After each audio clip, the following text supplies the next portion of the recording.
Amis Sagittaires, bonjour, j'espère que vous allez tous très bien et que la semaine s'est bien passée. On se retrouve pour votre guidance concernant la semaine du 27 novembre 2023. Comme d'habitude, vous ne prenez que ce qui vous parle, que ce qui résonne en vous. Pour les nouveaux, écoutez, bienvenue sur la chaîne du Lotus Pourpre, chaîne de guidance intuitive. Je vous fais les énergies, les messages de la semaine, donc prenez vraiment que ce qui vous parle, ce qui résonne en vous. Alors, ça commence avec la vacuité, ça commence fort pour mes Sagittaires, ça commence ensuite avec ça continue avec la réceptivité. Là, on a la carte en dos de deck du voyage, de l'aventure, de l'instant présent. Donc cette semaine peut-être côté vacuité, c'est une période peut-être pour certains, attention, je parle pas à tout le monde, ça peut être une période un peu noire, euh, un peu compliquée, un peu perdu, on sait pas trop où on va. Ça peut être aussi pour certains un burn-out, ça peut être aussi une dépression, quelque chose. En tout cas, c'est un peu comme si la négativité voulait absolument entrer dans notre vie. Ce qu'on vous dit, c'est de sortir de là en étant plutôt dans la réceptivité, mais la réceptivité des bonnes choses. Essayez de trouver les bonnes énergies, essayez d'être plus positif, essayez de voir le côté plus positif. Ça vous permettra, pour moi, de ressortir de cette carte de voyage là où c'est un peu comme si en ce moment vous ne saviez pas vers où vous deviez aller. C'est un peu ça, les énergies qu'il y a pour vous cette semaine. Donc, ce qu'on vous dit, c'est de sortir de là en étant plus réceptif, en étant, je dirais, plus connecté à vous, à ce que vous avez besoin et ce qui vous fait du bien, d'accord? On vous parle de lumière, on vous parle de choix et on vous parle de message. En dos de deck, on a la carte de l'âme avec la protection, les énergies, le delta et l'éternité. C'est plutôt pas mal, c'est plutôt positif ça, donc c'est bien. Ça veut dire que les énergies, vous allez essayer de les changer cette semaine pour certains. Donc, carte du choix, qu'est-ce que je fais, vers quoi je veux aller? On vous parle de lumière, de message. C'est votre lumière intérieure, c'est comment vous rayonnez. On vous donne le choix. C'est-à-dire que pour moi, il faut que vous preniez conscience, parce qu'il y a âme et protection, hein, qu'il faut vous protéger, qu'il faut vous aimer, qu'il faut penser à vous. Et pour moi, là, pour retrouver votre lumière, pour votre lumière intérieure, hein, pour vraiment rayonner, il va falloir faire les bons choix. On vous donne des messages, on va essayer de vous faire prendre conscience des choses.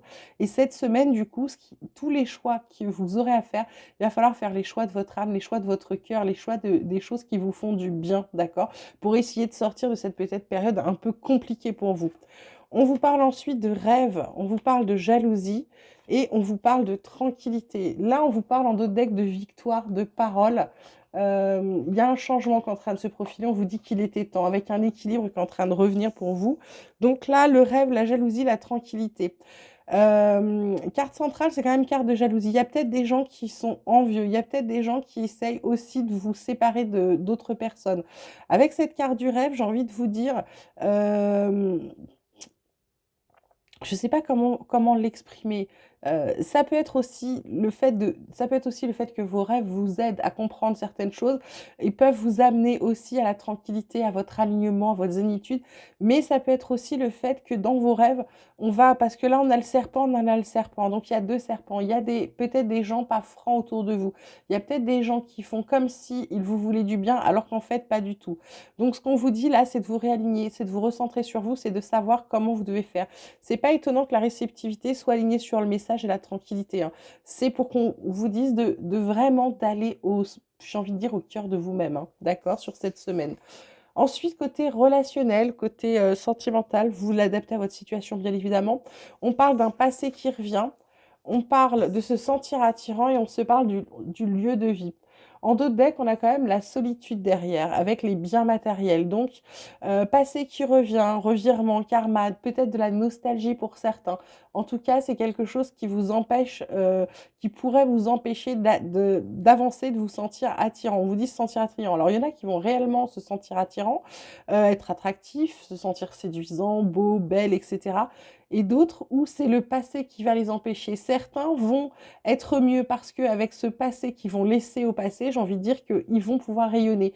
Pour les autres, s'ils sont coincés par le passé, se sentir attirant devient difficile. Le lieu de vie, moi, ça peut être votre maison, votre foyer, votre intériorité, c'est aussi la structure, c'est aussi votre structure interne. Euh, cette semaine, je le ressens plutôt comme avec ce passé qui revient, qui vous empêche de vous projeter, de vous voir la belle personne que vous êtes. ce qu'on vous dit de travailler, c'est vraiment votre intériorité, votre feu intérieur, votre intériorité. Pourquoi? Parce qu'avec cette carte de solitude, on parle de repli sur soi, d'isolement et de quiétude. C'est peut-être ça, vous avez peut-être besoin de vous recentrer sur vous pour vous sentir de nouveau zen et de nouveau, j'ai envie de vous dire, en pleine forme. Alors, l'oracle de la transformation, qu'est-ce qu'il vous dit? Sur quoi on va venir vous titiller, vous transformer? Qu'est-ce qui va vous faire travailler? On vous parle d'un nouveau programme d'exercice, on vous parle de participer, on vous parle de finances. En dos de deck, on a la croissance spirituelle et les souvenirs. Donc, on a bien des choses du passé qui viennent nous titiller. Donc là, nouveau programme d'exercice, forcément, en ayant pris conscience de votre lumière intérieure, en ayant pris conscience que le passé vous empêche d'avancer, que le fait que vous ne vous soyez pas centré sur vous, vous ne soyez pas zen, vous ne soyez pas dans votre bien-être, du coup, vous êtes en train de changer des choses dans votre... pour moi, c'est pour ça que je vous parlais d'intériorité, c'est vraiment à l'intérieur. Vous êtes en train de modifier des choses, vous êtes en train de réadapter. L'exercice, c'est peut-être de se dire, tiens, je vais faire plus de méditation, ou je vais faire de l'exercice réellement, ou alors je vais écrire, ou alors je vais lire, ou alors en tout cas, vous changez des choses dans votre manière de fonctionner. Ça vient vous titiller là-dessus. Alors peut-être que vous n'allez pas le faire, mais peut-être que ça vient vous titiller, que ça commence à venir, à s'insinuer de, de plus en plus dans votre tête. Participer, c'est pour qu'on vous dise de passer à l'action. Là, la vacuité, le fait que ça n'aille pas, c'est à vous d'en sortir. On vous dit quoi? D'être dans la réceptivité. Recevez le positif, renvoyez le positif, agissez positivement. Donc là, c'est vraiment participer. Soyez acteur de votre vie et non pas spectateur. Les finances, ça peut être un coup de pouce du destin, mais avec la croissance spirituelle, c'est peut-être aussi de moins vous attacher à l'aspect matériel des choses, d'accord? C'est peut-être de plus penser à vous avant de penser à, tiens, est-ce que là, si je change de boulot, c'est pour gagner plus? Non. Est-ce que je changerais pas de boulot pour pouvoir équilibrer vie pro, vie perso, par exemple?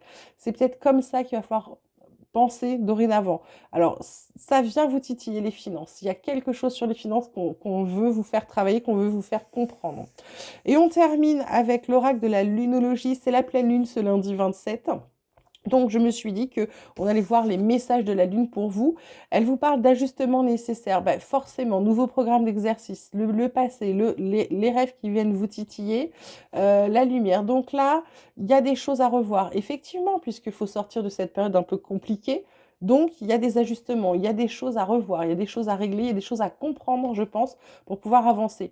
On vous dit que la chance est avec vous. Donc ça, c'est plutôt pas mal parce que comme elle tombe sur le participer, sur les choix, c'est plutôt bien parce que la chance, elle va vous... C'est un peu comme si là, on vous guidait.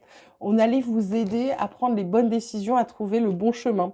Et là, on vous parle de paroxysme de passion en vous, bah forcément, en vue, pardon, pas en vous, en vue. Forcément parce que avec le fait de passer à l'action, d'avancer, d'être plutôt réceptif, de se dire que ça y est, je reprends le côté positif de ma vie parce que je veux avancer et je veux que ça se passe bien, et ben ça va vous refiler un sacré coup de fouet. Le dos de deck, c'est de travailler sur vos peurs, évidemment, puisque si vous n'avancez pas, c'est parce que le passé vous retient, mais en même temps, le passé, c'est quelque chose de réconfortant, c'est pas quelque chose d'inconnu, alors que le présent et le futur, on ne sait pas comment ça va se dérouler. Donc c'est ça, travaillez sur vos peurs, mes petits sagittaires, et vous verrez, on en reparlera. Voilà, j'espère que ce tirage vous aura plu, qu'il vous aura parlé. Je vous souhaite une magnifique semaine. Je vous embrasse très fort et je vous dis à très vite.